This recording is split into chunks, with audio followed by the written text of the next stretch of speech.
case you missed it.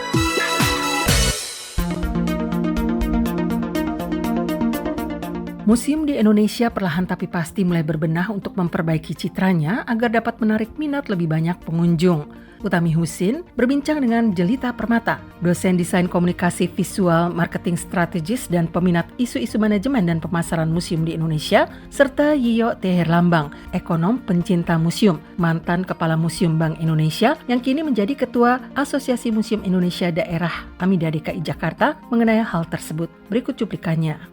Jelita, sepengamatan Anda, apakah museum di Indonesia masih kurang banyak diminati pengunjung? Secara umum masih sih Mbak, menurut aku ya.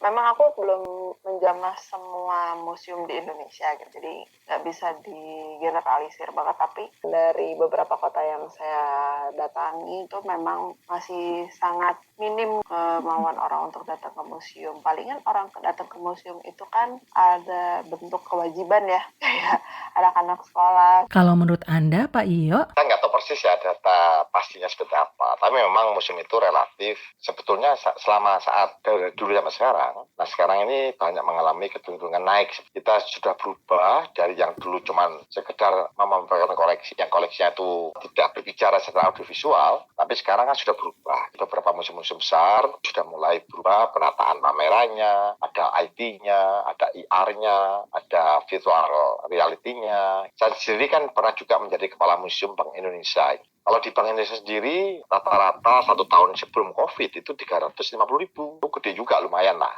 Tapi secara keseluruhan mungkin bisa juga begitu. Memang kalau kita juga mengacu kepada lebih jauh, kenapa sih kok mengalami penurunan? Menurut saya sih sebetulnya mudah-mudahan tidak. Tapi kalau saya lebih menganalisnya begini, kenapa sih museum itu tidak seperti plaza misalnya, atau mall gitu ya? Beberapa faktor yang memengaruhi tingkat kunjungan antara lain citra mengenai museum sendiri.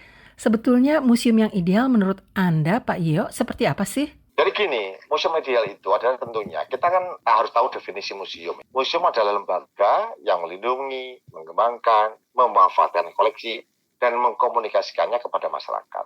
Jadi museum itu harus punya koleksi. Ada 6 variabel yang harus dipenuhi oleh museum apabila dia harus dipanggil kolonimnya museum. Jadi punya visi misi, punya lokasi, punya bangunan, punya nama, punya SDM, ya, punya dana, dan tentunya punya koleksi ya. Nah, idealnya tuh itu semua. Nah, tenaga SDM museum itu minimal 6 tenaga teknis. Ada kurator, konservator, register, penata pameran, humasan, dan edukator. Kalau itu sudah ada, ditambah lagi tenaga administrasi. Sangat ideal untuk SDM-nya.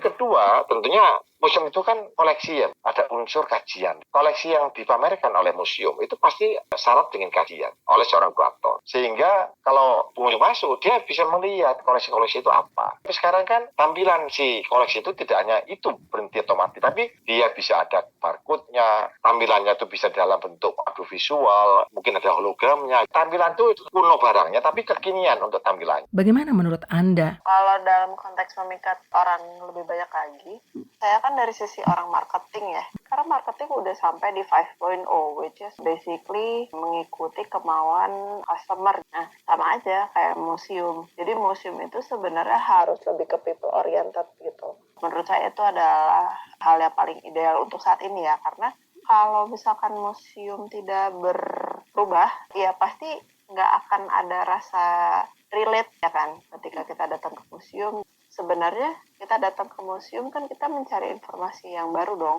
Sebetulnya harga tiket masuk museum beragam, banyak di antaranya yang murah. Bagaimana pandangan Anda mengenai hal ini? Sebetulnya itu kan mindset masyarakat yang harus selalu berubah. Sebetulnya ada museum yang cuma bayar 5.000, ada museum yang juga bayar 100.000. Biasanya orang Indonesia itu kadang-kadang ya kayak anomali. Dikasih murah, malah dia ngomong kok murah sih, tapi dikasih mahal, kok mahalan. Nah, ini menjadi salah satu yang menjadi PR kita. Kita harus tahu persis kajian pengunjung. Sebagai internal museum, pengelola itu wajib membuka mata kita dan telinga kita. Apa sih yang dibutuhkan oleh mau kunjung, supaya tidak ada gap komunikasi. Harga tiket masuk murah, tapi minat ke museum belum melonjak. Apa ini soal promosi museum yang belum memadai, Jelita? Mainnya kalau di marketing kan, kalau museum macan ya mahal ya maksudnya, tapi mahal di sini kan we're talking about values gitu. Kalau misalkan mahal tapi ternyata value-nya sepadan waktu kita datang, ternyata kita dapat informasi, kan itu bukan bisa dibilang mahal yang sia-sia gitu kan ya bahasanya. Tapi Tapi kalau misalkan kita bayar mahal tapi ternyata informasinya tidak dapat apa-apa, yang baru misalkan kayak gitu, itu mungkin bisa dibilang mahal ya. Tapi siasatnya gini, kalau misalkan we're talking about pricing gitu ya, sebenarnya sama promotion. Kalau untuk yang museum, aku nggak bisa ngomong untuk mengeneralisir semua museum ya gitu, karena kan museum itu kan ada lagi-lagi yang dikelola pemerintah, ada yang dikelola swasta gitu. Tapi kalau we're talking about museum pemerintah yang porsinya sebenarnya lebih banyak daripada museum di swasta menurut statistik gitu ya, aku rasa sebenarnya kebijakan harus dirubah dulu yang pertama. Jadi udah bagus nih pemerintah bikin sistemnya BLU, Badan Layanan Umum. Dari situ bisa diotak-atik nih untuk dari segi pricing. Tapi fondasi utama dari museum yang menurut aku harus dirubah itu ya adalah dari sisi tata pamer sama program publik. Kalau kita punya program publik yang bagus, people oriented, relate to current issues, value-nya lebih naik daripada yang let's say kalau sekarang tuh program-program museum kita tuh kebanyakan lomba gitu kan. Jadi menurut aku ya itu programnya dirubah dulu gitu ya dari segi manajemennya. Terus abis itu mungkin dari segi tata pamer itu kan ada dua sebenarnya. Bisa yang temporary sama yang emang nggak akan bisa berubah. Yang bisa kita siasati itu dari yang temporary, misalnya let's say ngangkat isu-isu terkini, kan itu kan bisa dirubah. Bagaimana dengan tren membuat konten untuk media sosial di museum? Menurut aku sih itu salah satu cara yang bagus. Namun tetap museum itu kan harus memberikan edukasi sebenarnya kan. Itu kan tujuannya untuk mengedukasi orang. Jadi nggak cuma sekedar untuk bikin konten gitu. Dari segi promosi bagus karena itu bisa meningkatkan pengunjung. Tapi dalam jangka waktu sustainability berkepanjangannya menurut aku itu nggak bakalan bertahan lama. Karena kebutuhan kita tuh pasti akan berubah gitu. Jadi nggak selalu berkonten. Tetap harus ada impact yang diberikan oleh museum, yaitu lewat program publiknya itu. Oh ya, apa pendapat Anda mengenai pemanfaatan teknologi untuk membuat pameran di museum jadi interaktif dengan pengunjung? Karena ada yang berpendapat ini bakal mahal. Kalau menurut aku ya gitu ya, ini bisa dibilang salah kaprah orang. Teknologi means interaktif gitu. Sebenarnya interaktif itu nggak perlu teknologi yang mahal-mahal. Aku pernah datang ke museum di Singapura, kalau nggak salah jadi Philately Museum. Mereka tuh nggak pakai yang touchscreen atau apapun itulah gitu. Jadi mereka tuh emang benar-benar menggunakan desain gitu. Jadi kalau anak desain komunikasi visual misalkan ada narasinya nih panjang gitu kan, sama misalkan let's say koleksinya gitu atau foto koleksinya. Nanti di sampingnya itu mereka bisa merasakan misalkan perangko yang ini tuh kayak gini, rasanya perangko tuh kayak gini, kamu bisa pegang perangkonya misalnya kayak gitu. Jadi sebenarnya nggak perlu selalu harus pakai touchscreen. Bisa aja kita main dari segi indera perasa. Nah, bicara soal pemerintah, apa pendapat Pak Iyo? Dibandingkan dengan luar negeri, makanya kalau Mbak Utami keluar, coba lihat itu, bangunannya kan bagus, bersih, ya kan WC-nya oke, kayak hotel mungkin ya. Karena ada cawe-cawe dari pemerintah. Jangan sampai semua itu kan, maaf sekali lagi, ini bukan isu yang usang gitu ya, tapi isu anggaran itu menjadi salah satu bentuk isu yang sangat, ya karena mau nggak mau ya museum kan kalau mau bersih, dicat, diapa, ini kan butuh dana. Nah inilah kelegowoan, keikhlasan, kepolitical willan daripada pemerintah harus hadir. Kalau enggak, kita akan gini-gini terus. Kenapa Singapura bagus-bagus museumnya? Kenapa Jepang bagus? Mungkin kemana Pak? Di Turki bagus, di Top Couple.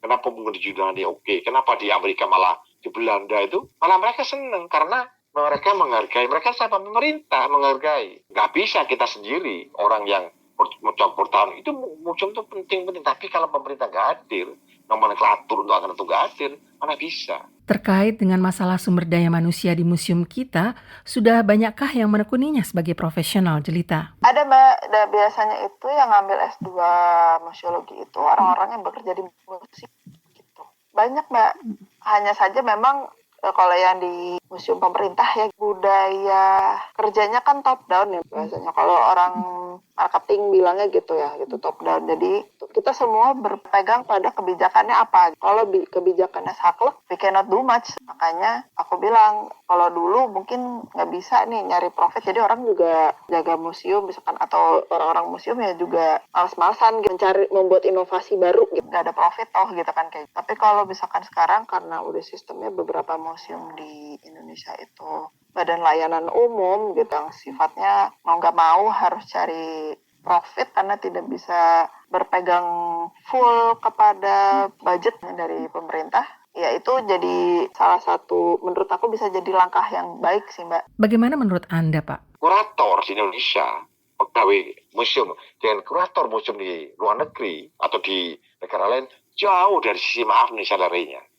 Orang yang museum itu merasa seolah-olah ada kata-kata, saya terus terang merasa risih dan merasa sangat marah sebetulnya ya. Mengatakan kalau orang main di museum, tak dimuseumkan, kan aneh gitu, ya kan? Bahwa museum itu tempat yang saling berharga, malah orang mengatakan seolah-olah mencela gitu. Kalau di museum namanya dimuseumkan karena dianalogikan dengan koleksi yang tua, yang kuno. Padahal kalau di luar negeri, seorang kurator, harganya mungkin kalau di Indonesia sama dengan akuntan. Pak Iyo, sebagai Ketua AMI dari KI Jakarta, barangkali ada pesan untuk amida-amida lainnya? Maaf ya, saya bukan berarti mencoba untuk proud mengenai diri saya, tapi itulah saya lakukan di Jakarta. Jadi kita itu harus dekat dengan penguasa memang. Harus dekat dengan pejabat terkait yang punya anggaran yang terkait relevansi dengan kita, dengan kebudayaan atau pariwisata. Saya ini selalu dekat dengan teman-teman dinas kebudayaan, kadisnya, dengan Pak Rekraf. Itu harus dekat dengan Disdik. Sehingga kita dikenal, kita harus humble. Sehingga apa kebutuhan kita, mereka juga bisa menyerap anggaran, kita take and give di situ. Dengan demikian maka apa yang kita inginkan, dan mereka juga punya semacam kegiatan yang juga menyerap untuk kebudayaan, untuk wisata, untuk pendidikan, itu bisa masuk ke museum. Sehingga museum itu akan berjalan dengan baik. Nah mungkin networking ini harus dijalankan juga oleh teman-teman di amida lain. Pak, masih ada yang ingin Anda sampaikan lagi? Museum itu tidak sekedar institusi yang cuman buka tutup,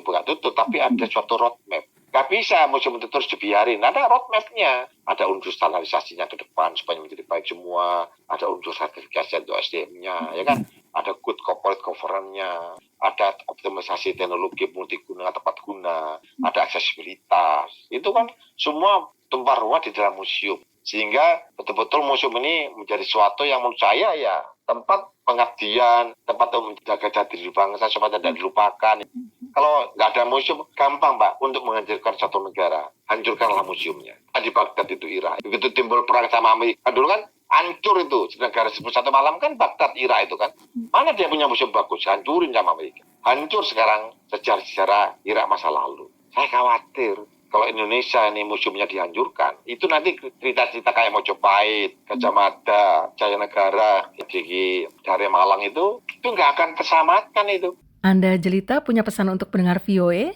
Buat pendengar VOA, ya berkunjung ke museum supaya museum, terutama museum di Indonesia lebih baik lagi. Nggak ada salahnya untuk kalian memberikan feedback pada orang-orang yang bekerja di museum agar mereka bisa menjadi museum yang lebih baik dan sesuai sama kebutuhan kita ya gitu, karena lagi-lagi museum itu kan milik kita bersama. Jadi sebenarnya kita bisa memberikan masukan untuk pihak museum supaya lebih baik lagi dan sesuai sama kebutuhan kita.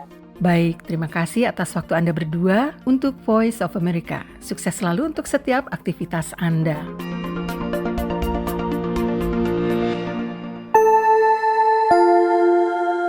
The Voice of America.